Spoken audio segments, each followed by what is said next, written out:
Hello বন্ধুরা, আজকে যে ডান্স করছি সেটা আমার একজন ইউটিউবার ফ্রেন্ড আমাকে রিকোয়েস্ট করেছিল। তার রিকোয়েস্টে আজকে আমি এই ডান্সটা করছি। এই ডান্সটা হচ্ছে অরিজিৎ সিং এর কণ্ঠে। এটাও একটা খুব ফেমাস সং। কেন পিছু ডাকো বারে বারে আমারই তুমি। তো চলো।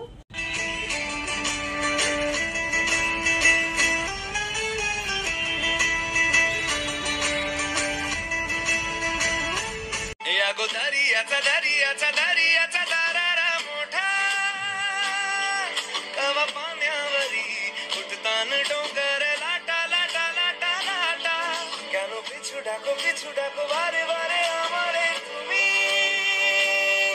কাঁদো কন্যা তুমি, চোখের জলে কি ভাসাবে সাদের জমি। যাব না ফিরে আর ঘরে, ওরা মন মানে না সংসারে কারিবা তরে। হায় যাব না ফিরে আর ঘরে, ওরা মন মানে না সংসারে কারিবা তরে। দেহ কাটি মই বানাবো নৌকা তোমারি, তুই কাটিয়া হাত বানাবো নৌকার দাঁড়ি। আর বসন কাটিয়া দেব পাল তুফানে আমি উড়াবো, আর বসন কাটিয়া দেব পাল তুফানে আমি উড়াবো।